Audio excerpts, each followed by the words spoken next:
और राजनीति मुद्दा पे बात कर सकते हैं। हाँ, कर सकते हैं। इस बार बिहार का मुख्यमंत्री कौन होगा? ये कहना मुश्किल है। फिर भी आपका जो फेवर है कि मान लो 2005 से लेकर अभी तक हम नीतीश कुमार को देख रहे हैं, परिवर्तन की लहर चल रही है या नहीं है कि अभी फिर 2025 में फिर नीतीश कुमार ही आएंगे? मेरे समझ से लगता है कि पार्टी तो उन्हीं लोग की जो एनडीए की ज्वाइंट पार्टी है जीतेगी, लेकिन मुख्यमंत्री नीतीश नहीं होंगे। ये मेरा व्यक्तिगत मानना है। क्यों, क्या ऐसा आपका व्यक्तिगत मानना कैसा है, किस हिसाब से? ऐसा लगता है, प्रतीत होता है, क्योंकि जो स्थितियां बन रही है ना काफी लंबे समय से हैं, और लोग चाहते हैं कि मुख्यमंत्री के रूप में परिवर्तन हो। सरकार सही है, केंद्र में भी अगर इसके साथ रहे तो विकास की ज्यादा संभावनाएं बनी रहती है। केंद्र और राज्य में दोनों अगर एक ही पार्टी की सरकार है तो ज्यादा संभावना होती है कि विकास ज्यादा अच्छा होगा। और एनडीए का गवर्नमेंट अच्छा लग रहा है, क्योंकि देखा जाए बहुत सारे सेक्टर में तो अच्छा विकास कर रहा है। जैसे किस सेक्टर? जैसे इंफ्रास्ट्रक्चर हो गया, रोडवेज हो गया, रेलवेज हो गया। अब रेलवे में भी बहुत सारे प्रोजेक्ट चल रहे हैं अभी। और इसके अलावा आप देखिए, गांव घर घर बिजली की स्थिति हम अपने गांव की बता रहे हैं। पहले गांव पे एक ट्रांसफार्मर जल जाता था तो बहुत लंबे समय तक नहीं बनता था। अब स्थिति ये है कि हमें खेत पे पानी चाहिए, आवेदन करते 1 महीने के अंदर नया कनेक्शन चला जाता है। जहाँ कोई बिजली नहीं है, कोई लाइन की सुविधा नहीं है, वो पहुंच जाती है। आप कह रहे हैं कि एनडीए सरकार बने एनडीए की, लेकिन मुख्यमंत्री नीतीश कुमार नहीं होते। एनडीए में फिर नीतीश कुमार के अलावा कौन सा चेहरा है? ये कह नहीं सकते हैं अभी तो क्या होगा। फिर भी आपके नजर से अगर देखा जाए, आपसे पूछा जाए कि आप अगर किसको मुख्यमंत्री नीतीश के बाद अगर किसको मुख्यमंत्री देखना चाहते हैं तो कौन होगा वैसा चेहरा? मुख्यमंत्री का चेहरा वैसा स्पष्ट नहीं दिख रहा है मेरे समझ से।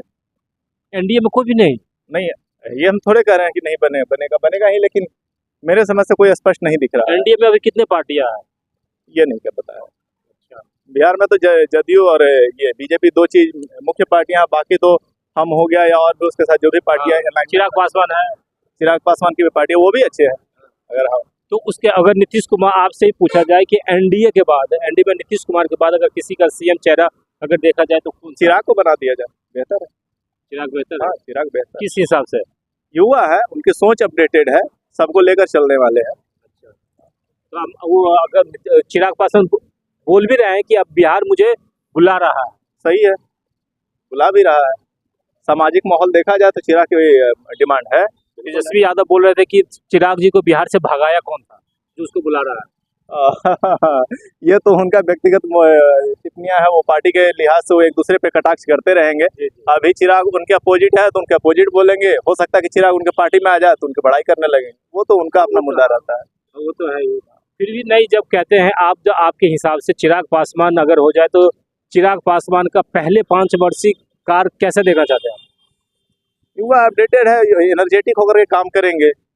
ये शिक्षा व्यवस्थाएं बेहतर हो सकती है।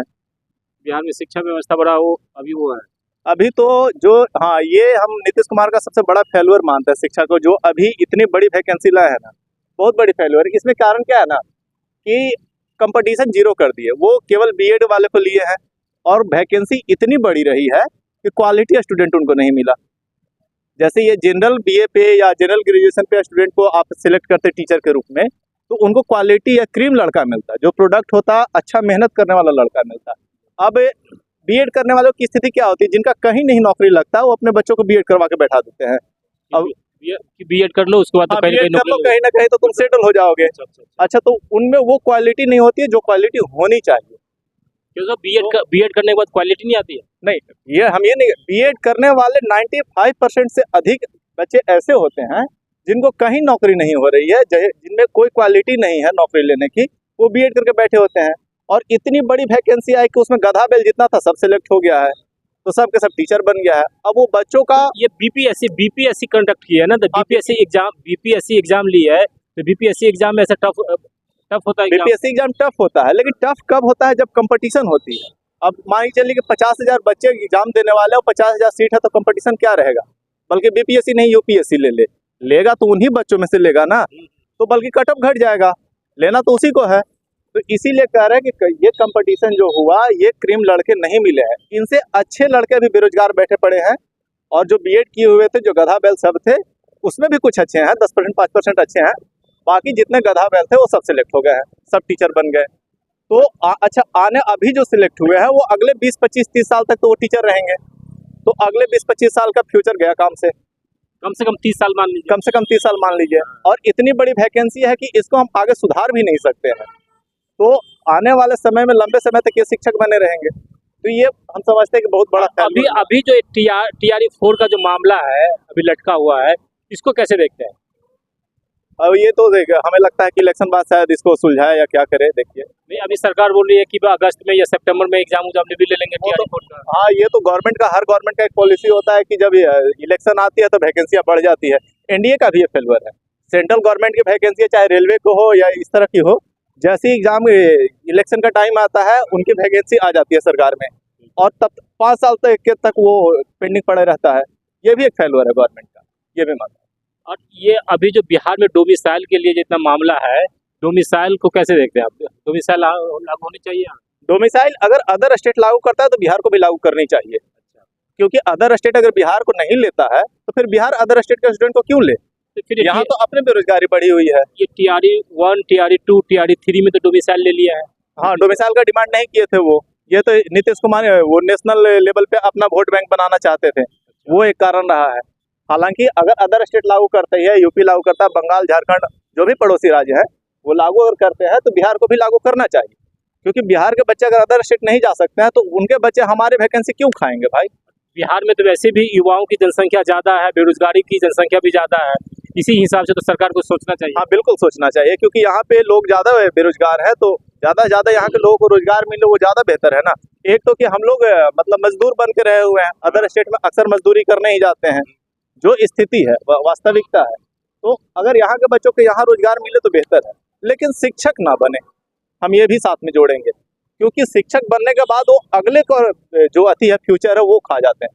तो फिर यहाँ बिहार में शिक्षक नहीं बनेंगे तो फिर हमारे बच्चे जो है उसको शिक्षा कहाँ से मिलेंगे? शिक्षा मिलेगा, हम तो कह रहे हैं ना कि आप बीएड हटा के जनरल ग्रेजुएशन कर दीजिए, आपको क्रीम लड़के मिलेंगे, जो वास्तविक प्रोडक्ट होता है, जिनके पास नॉलेज की क्षमता है वो मिलेंगे। अच्छा, आप कह रहे हैं कि बीएड का जो सब वो है पढ़ाई है वो बीएड हटा ही दे? हाँ, हम ये नहीं करके हटा दिया जाए, बीएड आप रखिए, एज ए टीचर जो सिलेक्ट हो जाते हैं उनको 2 साल टेम्पोररी पे रखिए, 2 साल में उनका जब बीएड कंफर्म हो जाता है तो फिर उनको परमानेंट कर दीजिए।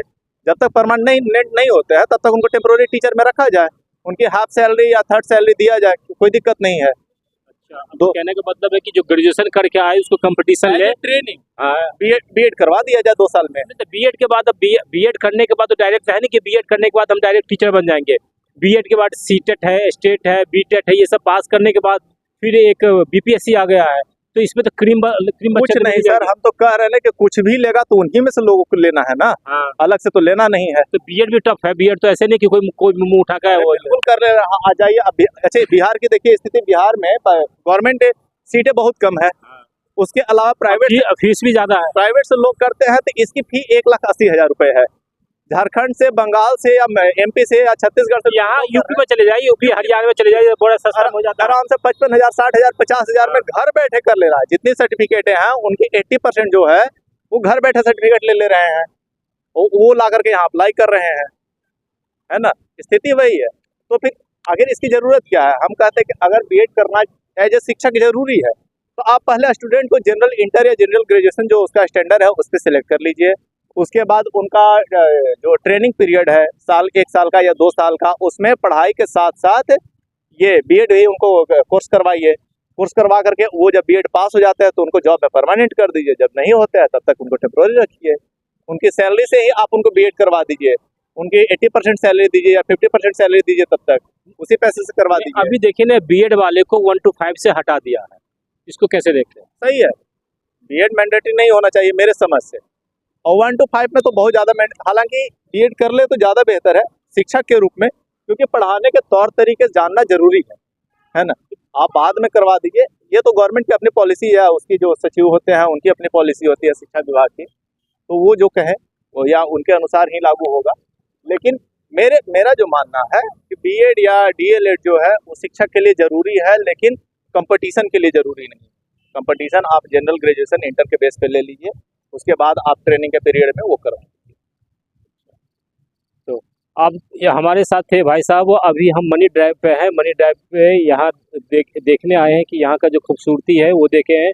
भाई साहब से बहुत सारे राजनीतिक मुद्दे पे भी बात हुई, आगे प्लान किस कैसा है, एनडीए का सरकार बने भाई साहब का मानना है कि एनडीए की सरकार बने, लेकिन चिराग पासवान उसमें सीएम फेस अच्छा रहेगा।